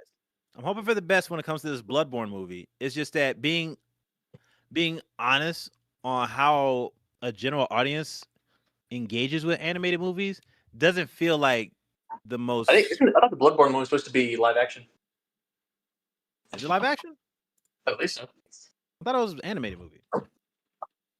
Justin, could you double check? Let's find out. Jack Suptikai. But in that regard, I think like how they would approach all that stuff. First of all, live action, it probably would work. So I probably wouldn't doubt it. Mainly if they're making a Gears of War movie that's live action, they could definitely do a Bloodborne movie that's live action. It's animated. Oh, it's animated? Okay. Yeah, because I think I wasn't sure. I gotta sit and watch it and I'll come back to you guys. But I think when Max watched it, I think he watched something else with Death Stranding where they had like an animated short or something. Maybe he was looking at I think the studio that potentially might be doing it. I'm doing this off of my own context. I'm just understanding this. But like I think that's what he was watching. But again, engagement with animated films, unless it's like maybe Disney or Pixar, doesn't seem like it's going to be the biggest hit. I mean, well, Disney or Illumination. Illumination. Yeah, it's not the most fulfilling vibe to get, but it's one that is pretty consistent. So I'm hoping the best. I'll watch it. That's why I look. You're getting money from me, but out from that, I'm just gonna wait. But of course, speaking of Avatar, that dude, apparently the dude. Which dude? Apparently the dude who leaked the movie. They got him. They got him? His life is over. That is so funny. It's over, bro. Was he, do we know if he was an employee or not? I was like, I forgot how many years reasoning? they mentioned. Wasn't the fact that like it's not gonna be a theatrical release, so why does it matter? And releases it. I think I think they said it was going to be a theatrical release. It just wasn't. It just wasn't until like later on 2026. Something like that. Yeah, they wanted to do it. I think like November, maybe later. That's not what I heard. Like it was planned, but I guess the guy just said, "No, I'm doing it." I thought it was gonna be just like Paramount Plus, and that's it. I don't know. Yeah, that's what I thought. People were gonna put it on. They were gonna stream it, and they were like, "No, we want it theatrical. You get nothing." And then the guy in Singapore was like, "Put it on." He's from Singapore. Yeah, it was some dude in Singapore. Crazy. From the reporting, as far as I know. Reporting. So yeah, they got him. I don't know. Yeah, we got him, boys. Bro's life is over. He should be in prison and have to pay so much money. I forgot how much time was gonna be spent. It was some years, but I mean, hey, man. Bro, he's definitely gonna be in there for a long time. Yeah, that's rough. But I'm just like, bro. Well, it's what it is, man. That's rough. But like, I don't know. Either way, I mean, I guess Paramount's gonna be getting my money because I want that movie. Oh yeah, that's probably a millions of dollars loss. Oh yeah. Yeah, I'll potentially see that. Man, that's annoying. But I mean, it is what it is, guys. If that had actually gotten released in theaters, I can guarantee you it would have made big numbers. I'd be there. It would have been nice. 100%. All right, before we go to, I don't know if you guys have any other subject that you want to hit off of. I'm just gonna say, all right. Okay. I just want to make a list of like flawless series. All right. Flawless series. Maybe franchise, just flawless, bro. First is Fullmetal Alchemist. Why did I know you were gonna say that? I said you mean Brotherhood, right? Yeah, Brotherhood. Yeah, and look, don't get me wrong. Brotherhood is flawless because I think it's basically 1-1 as far as like the adaptation from the manga. I can enjoy the beginning of Brotherhood. Did they skip the actual beginning? I don't know. I don't think so. I believe so. The train in the first FMA is actually how it starts, if I'm not mistaken. Yeah. Okay. I think they probably just went straight to Rose and everything, right? I think so. Yeah, and that whole Father Anderson, whatever his name is, but yeah, dang near flawless. All right, like I did. Hold on, I think I saw. I don't know. I'm not gonna out this creator because I don't even remember the name, but I remember she said Fullmetal Alchemist is overrated. I'm just like, you know what? What? You know what? It's cool to be wrong, but not that wrong. But I'm just like, we're not gonna talk media. Like, you might piss me off. But other than that, I'm just gonna lay it out there. It's Fullmetal Alchemist, and then the next one is Avatar. Like Avatar: The Last Airbender, and I might even give it to Korra. I just haven't watched Korra. Really? I just feel like I barely watched Korra. Like Korra that I do question. Korra is just like, you have a crazy set of shoes to fill. Tough act to follow. Big set of shoes to fill. Like, the quality of all the world building, the characters themselves, and the themes within this series is like dang near flawless. Like, honestly. But like, I'm just saying, I want to make a list, and those are the definite two. Like, because like, not only do you have like a good case of well-rounded characters, and like enough to where they hit like I guess like difficult subjects, right? But then also they follow those subjects reasonably so with the cast of characters, because it's just a bunch of young people going through some crazy mess. And then the way they interact with these conflicts, the way they grow and mature, like all these things seem so like satisfyingly cohesive. Like I don't know. Like, what else can I say? Like, I can watch Avatar: The Last Airbender and never feel like no lack of quality. You might get some weird animation in some episodes. You might get that. But like, in terms of the story, no, you can't. I don't want to talk. If you have any kind of downside to Avatar, and it might be true, I don't want to hear it. I don't want to hear it. Just want to let you know. I'm not gonna stand for it. So don't talk to me. But other than that, it's just flawless. I said, like, I just want to let you know. Hey, don't you dare. I'm about to mute you. Like, I'm not gonna hear it. It's an open floor, but I gotta say, okay. 6, I'm like, well, episode 6, I feel like they kind of did something. No. I'm not hearing none of that. I don't want to, like, just back up. All right. Best character and it's like some random person that shows up once. I don't know. Like Foaming mouth guy. Yeah, like foaming mouth guy had a kid. That was funny too. I noticed that, but like, just still flawless series. I'm good. Secret Tunnel. Secret Tunnel. Man, that's a good show. Fantastic. I will say, when it comes to Korra, those first 2 seasons like were really good. The other 2 were kind of like definitely different takes and turns. I don't know how. I'll tell you right now. I still don't know how I feel about the whole. Basically, like she got basically the entire Avatar cycle reset. Yeah, just like wiped. Whoa, that was crazy. But I liked that. I kind of liked how daring that was. Yeah, I can't wait to see how that looks because I was aware of her doing that. I just never saw the episode or like the events leading to that. So I'm aware of that stuff. Or even like there's somebody who wanted to throw their opinion in saying that season 3 was a proper ending. I just don't know. So that's gonna be fun to watch. When I watch it, I couldn't tell you, but I'll watch it at some point. I will say the season 4 fights were pretty satisfying as far as Kuvira as a villain. I thought those were really sick. Wait, didn't somebody's head blow up? Yes, probably. but I'll leave that to you to discover. It was kind of intense. I'm not gonna lie. It got pretty dark. It was like, oh my god, his head just exploded. Oh my, he blew up. Like I can't wait to see that. But my main goal is to blow up. Oh god. It's gonna be great. Crazy. Was there anything else on your flawless series list, or like potentially? I want to put Yu Yu Hakusho up there. I feel like peak shonen is probably Yu Yu Hakusho. But I have to see how I feel about that. But I feel like One Piece guy isn't saying One Piece. It's kind of funny. Look, as much as I love One Piece, with all its because it's like my favorite manga series, sure. But I can acknowledge like there's other series that do things One Piece did in a very contained way to where we didn't have to. Bro, we're not like RPG levels of like storytelling right now. You guys understand that, right? Mm-hmm. I think we're about to fight God. Like I don't know what else that One Piece can do.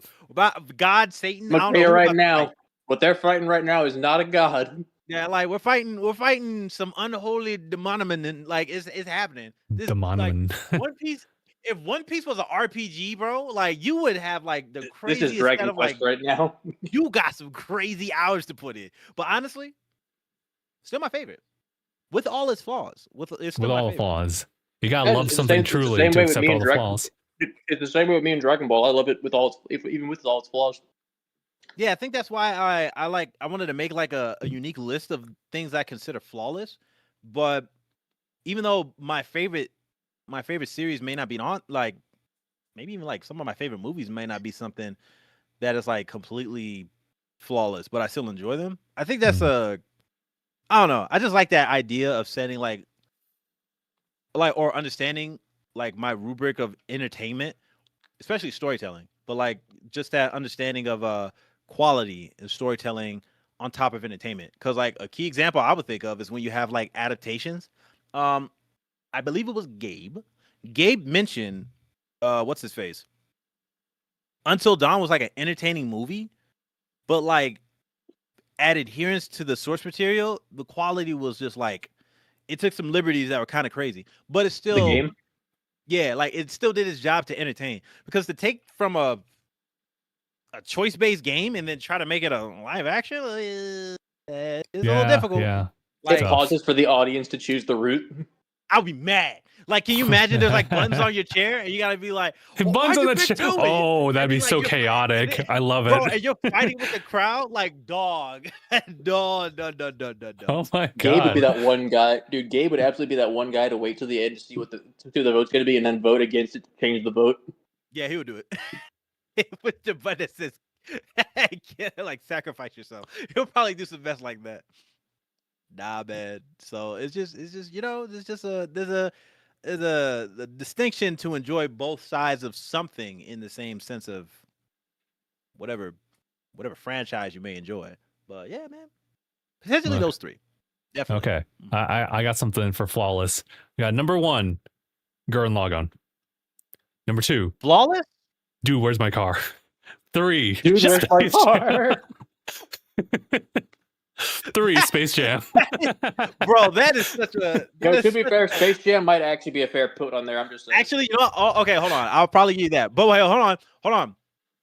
Flawless series. Like we gotta give like a series. So films, we could probably make a separate movie, like a separate list for that. Okay, I put Space Jam on there because I'm not gonna enjoy the whole topic of like Space Jam and then Space Jam LeBron edition. I'm not putting that on there. I'm not watching. That's that. right. It That's doesn't fair. get the same. I'm just like, bro, no, you got a tough act to follow. You did that how many years after? I'm good. So we're gonna make a flawless movie list. That'd be fun. media search. Gotcha. Dang, Dude, Where's My Car? Is great. Dude, Where's My Car? That is crazy. Oh man. No. The giant alien. Spaceballs. Why didn't I even think about Spaceball? Yeah, right. I mean, nuts. But I think they are making Spaceballs too.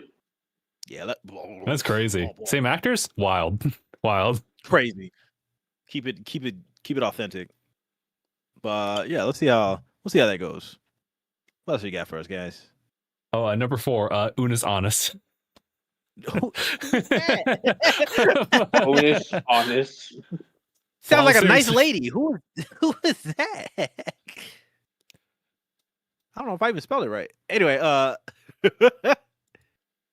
yeah. Oh, those guys. I'm tripping. Anyway, I'm good. I'm done. Number 5, Game Growth. Well, let's see. Are we even talking about franchises anymore? Okay, we can all acknowledge Aaron is very flawed.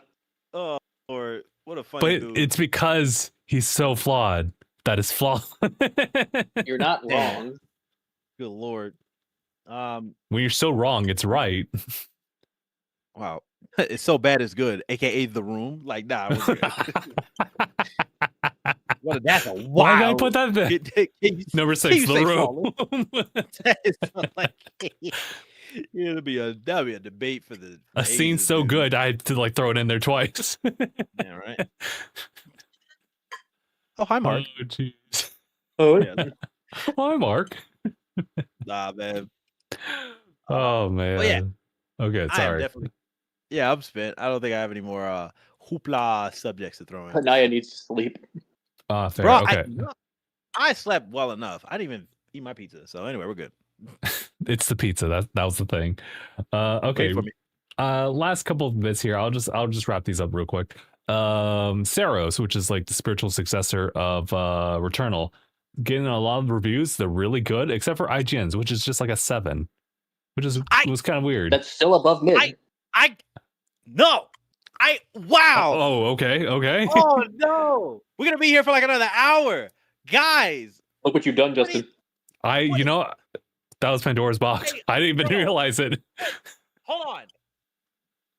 What number did IG give them? A 7. Okay. So it's better than average.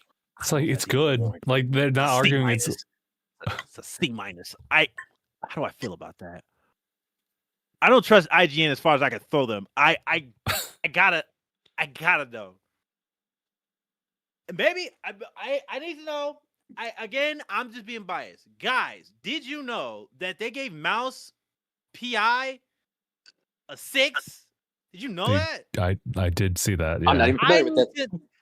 You know what? Now I'm gonna be up for 12 hours because I gotta play the game and I need to see where we lose ourselves. Because it could be warranted. Where we I lose don't know. ourselves. But my instinct is that they're stupid. So I just need to know where it was like, you know what? It's a 6. Like I gotta know. I gotta know who was smoking the best dope. Or maybe what kind of game even is it? Maybe I'm just so blinded by bias. I just need to know. Because I don't even know what kind of game is this. It's just like it's a boomer shooter technically. Yeah. But like it's like a homage to like Rubber Hose animation to where, it's all black and white. But like, oh, is that one game I had seen where it kind of looked like an FPS, but of like kind of like Cuphead-esque? Pretty much, yeah. It's just like a first-person shooter where you got like all these. It's literally a boomer shooter, like Doom style. It's literally like, yeah, you got guns, but it's like yeah, and it's like it's hitting what is it, the noir detective thing? Because you're a detective, you're playing as a mouse who's out here being like, who murdered who done it, or whatever, right? So I need to know where this game lost its footing, right? Because the biggest hook is this animation and homage to all the rubber hose stuff. But I think one of the biggest criticisms I saw in that review was that it clashed with its, because I guess you do like detective stuff, like you look around for clues and you're looking and you're moving like a detective, but you have shootout segments, like you're shooting and stuff like that. So I need to know for myself, because I don't trust these fools at IGN, but I just need to know if it's warranted. I just need to know. I want to know so badly. I need to know if it's warranted or if they are just absolute liars. Because look, it's kind of like the dilemma that happened with the Mario movie recently, the Super Mario Galaxy thing, where the critics were like very like, nah, this buns, and then like it did well with the audience. So I'm not like stuck in my bias. I don't want to leave myself to be like, oh well, since it's like that, it's a good movie. Because honestly, I understand both sides. For me, I'm more towards the audience thing because I enjoyed all the fan service. I enjoyed all the hoo-ha because it was fun to look at. But if I were to grade this as a whole movie, I don't like it more than the first one. And it's still enjoyable. And its structure was crazy. So that's why I get both ends of where they're coming from. So I need to know. I need to know what they were smoking at IGN when they rated this game a 6. A whole 6. 6. Like, I need to know. So yeah, I can't wait. Too many cooks in the kitchen. I was about to download the game right now, but like, no, I got pizza that's waiting on me right now. So. And then nap time. Yeah, well, actually, don't scratch that. You might be like up all night just trying to research this. Oh no! There's no sleep. I'm not sleeping tonight. Like, no it's sleep not till. Like, yeah. Till Brooklyn. Good Lord. Okay. I guess the last thing was the fact that we had a look at Assassin's Creed Black Flag remastered, or sorry, Resynced. It's called Resynced. Which is like that's going to sell very well because it's like one of the most popular Assassin's Creed games of all time. It's literally a break the glass in case of emergency type situation. Ubisoft said all hands on deck. I keep literally Ubisoft. Honestly, I keep forgetting about Ubisoft. They made some odd decisions. I don't know what they're doing. So, I mean, to be honest, I don't have the most experience with Assassin's Creed, but like I do. I'm just like, yeah, if Phil and Mark were on the same panel right now, it'll be cool to hear about that because I definitely missed out. Well, it's like, in my opinion, like Gabe and I heavily disagree. Gabe was very tired of the Assassin's Creed series, and I can understand the fatigue because he's like, it's just a different time period. They're not really doing anything else. And I said, well, in some ways I can see why he says that, but in other ways, it's like, especially if you're just a fan, it's really cool to see the different time periods. But it's also like, I think a big issue with Ubisoft, or with Ubisoft, I would say, is is just the way they go about their messaging sometimes. At least when it comes to their public relations. Because take this for example, the only time they've really, other than some graphical glitches or stuff like that, they've messed up on an Assassin's Creed game was unfortunately the most recent one, which is also the one that I was always wanting, which was Assassin's Creed Shadows, which took place in Japan. That's the one that I've always wanted. But the thing that went wrong there was because you're not playing as an assassin. Well, you're playing as an assassin, but you're also playing as Yasuo. But the thing is about Yasuo is, while yes, he was a historical. Here's the thing: I'll give both sides this. Is it historically accurate of him to be there? You can debate, but the thing is, there as well is, I understand why you would use him is because because it's augmented history and there's not a ton known about him, so you could easily use him as a character for the story. but I do feel like they did stretch out a bit of where it would be appropriate to use him into the Japanese culture. And on top of that, with the Japanese culture as well, just being able to destroy shrines was also a no-go. You should not have done that. But yes, I too. I don't want to get to debate. I don't want to get to debate. Yeah, no, I do dig playing as Yasuo, the hit character from League of Legends. I was like, you said Yasuo. Yasuo, yeah, that's right. Yeah. What was it? Yasuke. That was Yasuke. Yasuke, my bad. I said Yasuo. Yeah, Yasuke, my bad.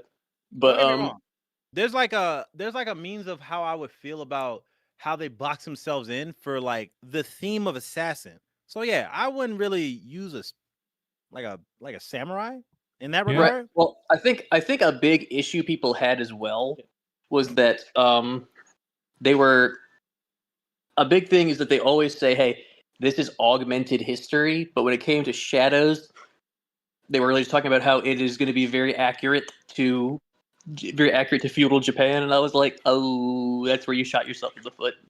I'm not gonna lie, that doesn't make any sense to me.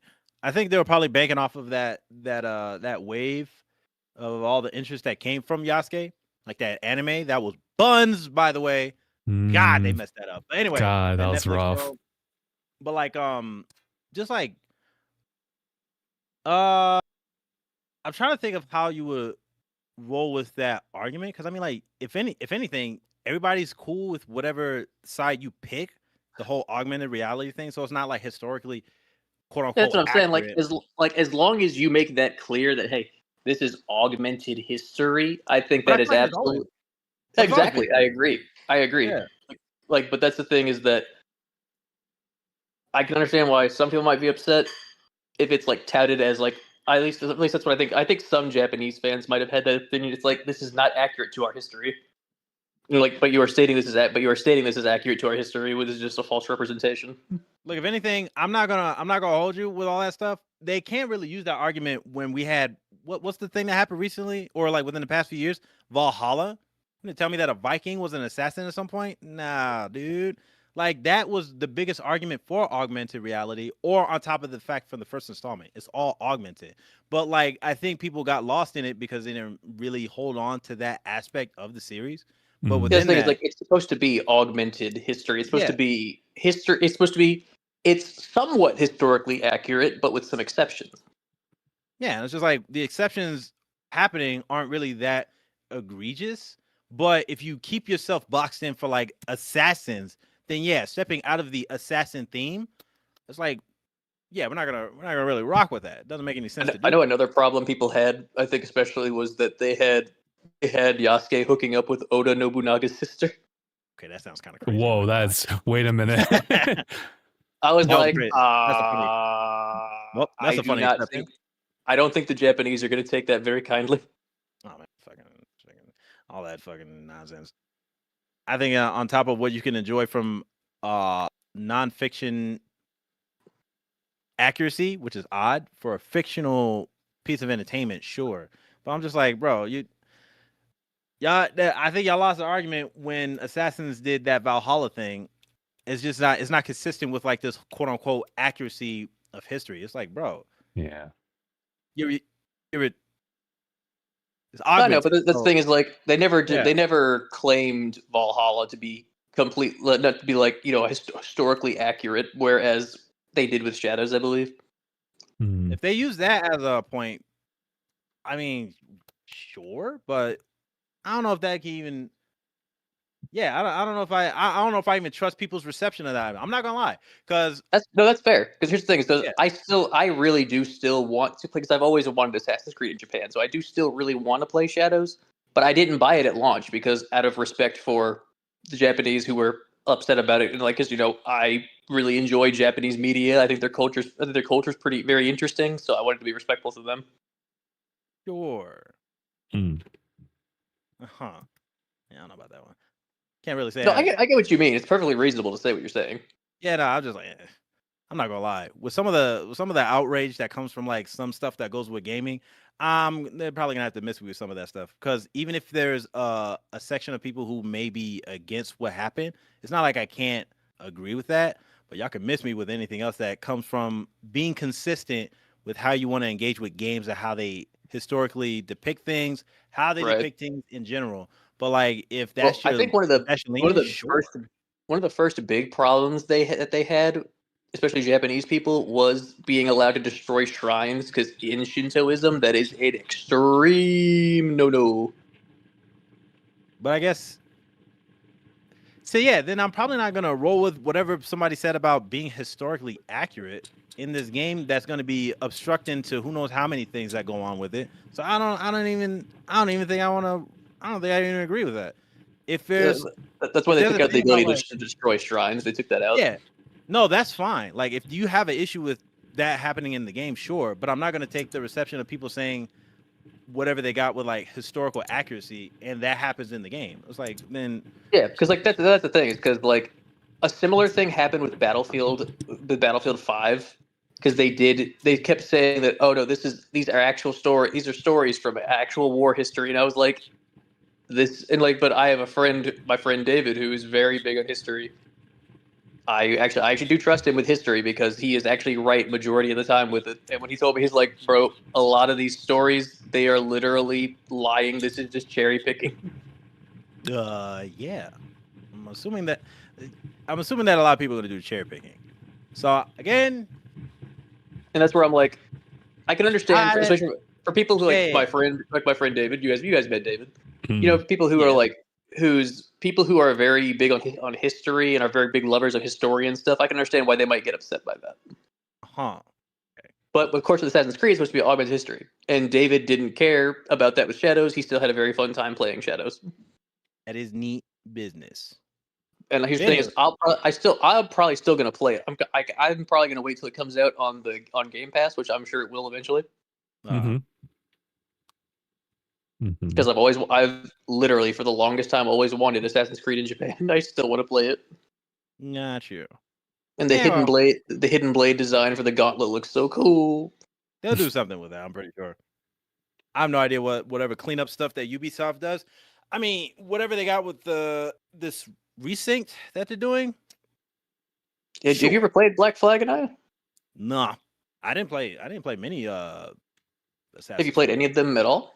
Maybe the first one, like when it was still like, whoa, what's this game? What? Parkour and stuff. But like outside of that, nah. I mean, I played them in Soul Calibur 5, but like outside of that, no. Like that's why I have the meanest. Black Flag is obviously you can tell from the name it's very pirate themed. Yeah, and plus it's the one that, from what we're looking at, seems to be a really cult classic or a hit. It's by far the most successful and most well received Assassin's Creed game of like all time.